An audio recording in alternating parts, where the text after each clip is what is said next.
Le thème d'aujourd'hui est « Détache les liens qui bloquent ta vie ». Eh oui, mes frères, mes sœurs, il y a des liens spirituels, comme des cordes, comme des chaînes, qui peuvent empêcher nos vies d'avancer.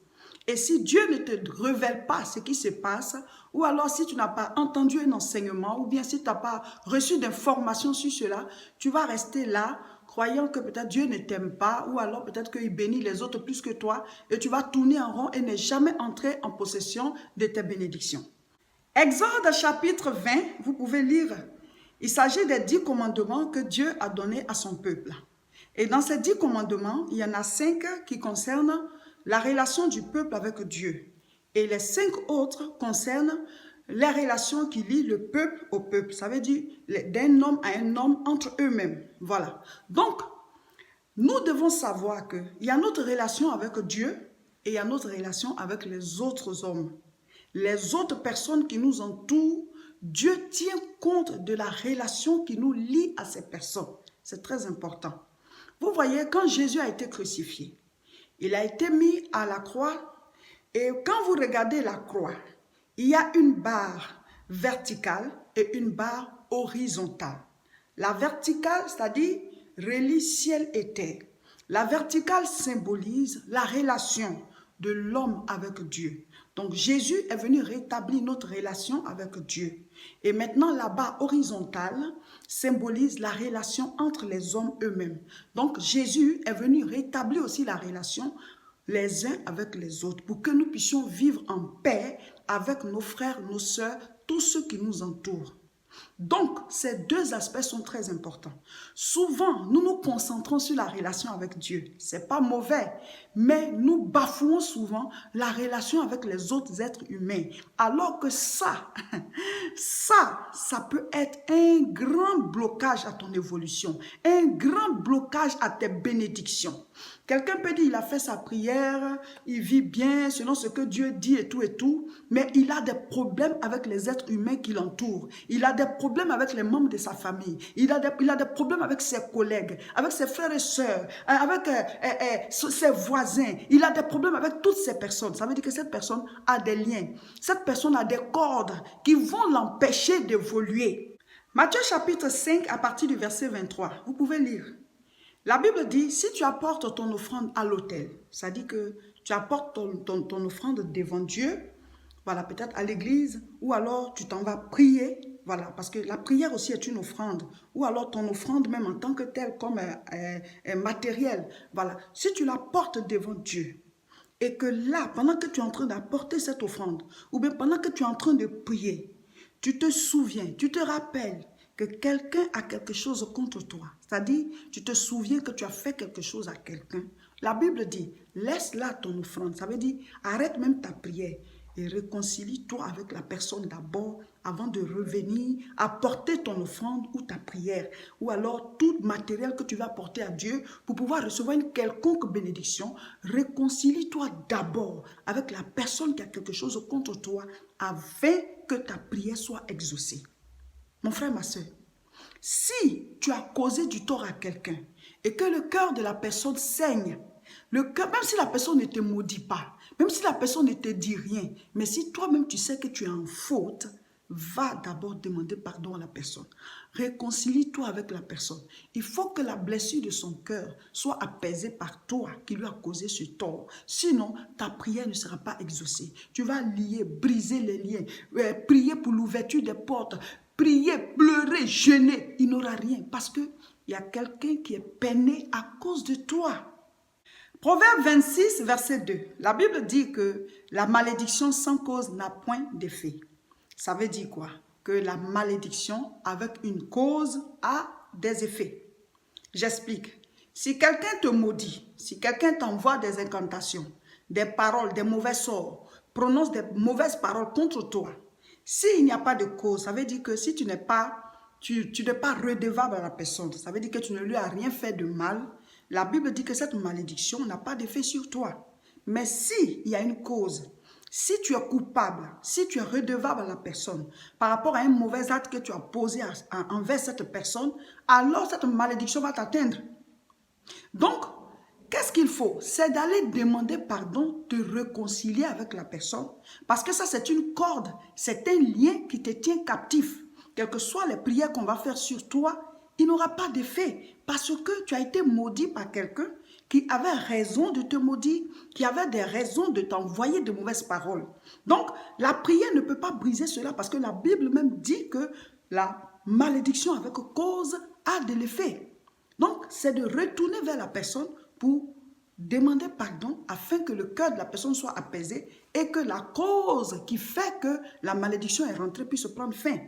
Donc, même si tu finis de demander pardon et que la personne continue de te maudire, ça n'aura plus d'effet parce que toi, tu as fermé le trou, tu as fermé l'ouverture, la porte par laquelle la malédiction t'atteignait. C'était le cas d'une dame qui priait depuis des années pour pouvoir se marier. Cette femme, elle est belle, et toutes les femmes sont belles d'ailleurs, et elle avait quand même une condition, en tout cas, elle travaillait, elle avait quand même des revenus et tout. C'est-à-dire, je veux dire qu'elle remplissait quand même les conditions, parce que souvent on dit, bon, tu es belle, mais il faut faire quelque chose, voilà. Donc, elle remplissait les conditions pour se marier, elle était en âge aussi de se marier, et elle voulait se marier. Mais chaque fois qu'elle était avec quelqu'un, ça terminait mal, la personne ne l'épousait pas, et c'était comme ça, et de fiançailles en fiançailles, et elle n'aboutissait jamais à quelque chose de sérieux. Et même quand quelqu'un décide de l'épouser, ben, vers la fin, ça se mélange, et elle reprend à zéro tout le temps. Et cette femme-là, elle est chrétienne et elle ne comprenait pas. Et au cours d'un entretien, elle se rappelait, selon les questions que les pasteurs lui posaient, elle s'est souvenue qu'avant de devenir chrétienne, elle avait coquifié une de ses amies. Elle était sortie avec le mari d'une de ses amies. Et cette dernière, elle l'avait maudite. Elle lui avait adressé des paroles de malédiction. Mais elle dit qu'elle a demandé pardon à Dieu. Elle s'est repentie, maintenant elle ne fait plus ça, elle est convertie, elle marche avec Dieu et tout et tout. Mais ce qu'elle oublie, c'est que la dame à qui elle a fait cela, cette dame doit aussi lui pardonner. Si Dieu t'a pardonné, ça veut dire la relation verticale a été rétablie, la relation horizontale aussi doit être rétablie. La personne à qui tu as causé du tort, après avoir demandé pardon à Dieu, il faut que la personne aussi, tu puisses lui demander pardon afin d'obtenir les deux pardons, le pardon vertical et le pardon horizontal. Donc, il faut qu'elle demande pardon à son amie à qui elle avait causé du tort en couchant avec son mari. Voilà, parce que ça fait mal, c'est blessant, ça a touché l'âme de la personne. Et la Bible dit quoi? Le sang de Abel criait vengeance quand Caïn l'a tué. Tu peux faire du mal à quelqu'un. Peut-être la personne n'est pas morte physiquement, mais tu as tué la personne à l'intérieur. Son sang a coulé dedans. Et ce sang a écrit vengeance. Même si la personne ne prononce pas de paroles, mais ce sang-là te poursuit. Donc toi, tu dois aller penser cette blessure en demandant pardon. En demandant pardon. Afin que cette malédiction prenne fin. Donc c'est une corde qui va te tenir pendant longtemps. Et tant que tu ne la brises pas, on va prier, tu vas faire toutes les prières, tous les jeûnes, il n'aura rien. Parce qu'il y a un cœur à qui tu as causé du tort. Tu as demandé pardon à Dieu, mais tu dois aller demander pardon à la personne. Donc je ne peux pas citer tous les cas, mais vous-même quand vous écoutez le message, essayez de voir quelles sont les cordes qui vous tiennent avec des personnes à qui vous avez causé du tort. Il y a des personnes qui régulièrement maudissent. Tu maudis, tu maudis, tu maudis. Celui-ci t'a fait ça, tu lui as envoyé de mauvaises paroles. Tu ne fais que maudire. Mais je vais te dire, toi, tu es dans plusieurs cordes, tu es dans plusieurs liens. Parce que celui que tu as maudit, tu l'as lié, mais c'est toi qui as la corde là. Et tu as maudit un autre aussi, tu l'as lié, mais c'est toi qui tiens la corde. Donc finalement, toi-même, tu es emballé comme ça dans les cordes. Ne maudissez pas les gens. La Bible dit quoi? Proverbe 26, verset 27. Il dit, celui qui creuse une fosse, il tombe. Et la pierre revient vers celui qui l'a roulé. Tu n'es pas obligé d'être ami avec quelqu'un. Mais c'est quand la personne, tu en fais un ennemi, tu ne la supportes pas. Et la personne est dans ton cœur, tu te souviens chaque fois du mal qu'elle t'a fait, ça veut dire que tu n'as pas pardonné. Et là, tu es dans des cordes. Et ces cordes-là vont t'empêcher d'évoluer. Tu vas prier, Dieu ne va pas t'exaucer. Parce que Matthieu chapitre 5, verset 8 dit, heureux ceux qui ont le cœur pur, car ils verront Dieu. Donc quand tu pries, puis tu es exaucé, ça veut dire que tu as vu Dieu. Donc si ton cœur n'est pas pur et qu'il y a des prisonniers dedans, tu ne verras pas Dieu. Donc tu n'es pas exaucé, tu n'évolues pas, ta vie est fade, tu ne comprends rien. Mais parce que toi, tu es un joaillier. Il y a plein de prisonniers dans ton cœur. Quelqu'un t'a fait du bien. Cette personne dans ta vie a été à un tournant. Et c'est à cette personne que tu fais du mal. C'est contre cette personne que tu te rebelles. C'est cette personne-là maintenant qui devient ton ennemi. Mais tu es en danger. Tu es en danger parce que selon la parole de Dieu, celui qui t'a fait du bien, tu dois lui faire du bien et tu dois être reconnaissante à cette personne. Cette personne dit non, il m'a fait du bien, j'ai payé le bien qu'il m'a fait, donc c'est fini. On ne peut jamais payer un bien parce que les circonstances dans lesquelles la personne t'a fait le bien, les circonstances dans lesquelles la personne t'a rendu le service, tu ne peux jamais réunir ces circonstances-là pour pouvoir ramener l'ascenseur à la personne. Donc, ces circonstances-là sont passées. Ce temps-là, il est passé. Donc, durant toute ta vie, quand tu vois la personne, tu dois être reconnaissante. Tu ne dois jamais lui causer du tort. Tu ne dois jamais être rebelle envers la personne. Tu ne dois jamais être parmi ses ennemis parce que sinon, tu te causes du tort à toi-même. La Bible dit, est-ce qu'on peut mettre des braises dans son habit et puis tenir pendant longtemps? Donc, chaque fois que tu fais du mal à quelqu'un qui t'a fait du bien, ce sont des braises dans ton habit. Dans Éphésiens chapitre 6, honore ton père et ta mère pour que tes jours se prolongent sur la terre. Vous voyez? Alors, il y a les pères et les mères physiques, ceux qui t'ont mis au monde, des parents biologiques. Ceux-là, la Bible dit de les honorer. Il y a des enfants qui ne parlent plus avec leur père. Je vais te dire, tu ne parles plus avec ta mère. Mon frère, ma soeur, écoute-moi bien. Quel que soit ce qui a causé cela, c'est à toi d'aller te réconcilier. Parce que l'enfant et puis ses parents-là, c'est comme l'œuf et le caillou. Quand l'œuf tombe sur le caillou, c'est l'œuf qui se casse. Quand le caillou tombe sur l'œuf, c'est l'œuf encore qui se casse. Quel que soit ce que tes parents ont dû faire devant Dieu, c'est à toi de te rabaisser. C'est à toi de toujours obtenir le pardon. Pourquoi? Parce que tu viens d'eux. Tu n'es pas sur la terre sans eux. Tu es leur sang. Donc, obtiens toujours le pardon et la bénédiction de tes parents.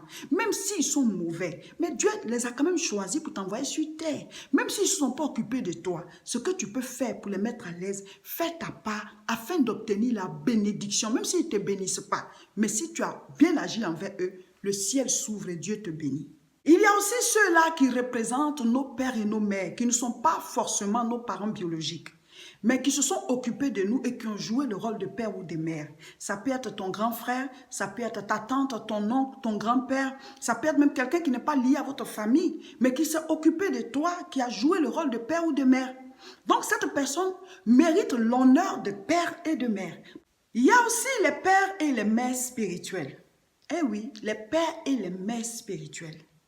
La Bible est un livre de principes. Dieu est un Dieu de principes.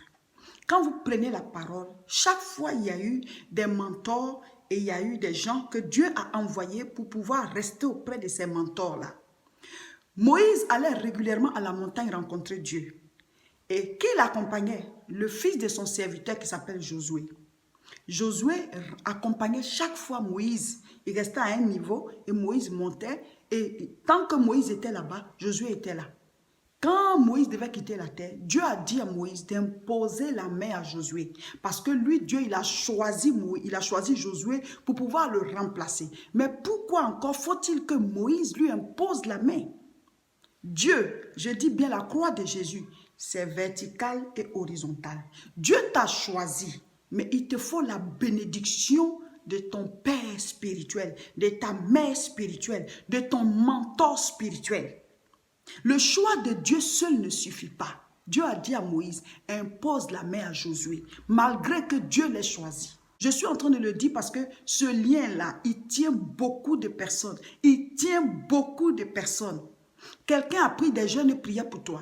Quelqu'un a passé des nuits entières en train de chercher des passages bibliques pour t'édifier. La personne était là avec toi pour pouvoir t'aider, te donner les enseignements. Aujourd'hui, Dieu a ouvert une petite porte pour toi. Dieu t'a béni, tu es arrivé à un certain niveau. Je dis une petite porte parce que souvent, tu n'as même pas encore fini d'être béni. Il y a les grandes bénédictions qui sont encore devant.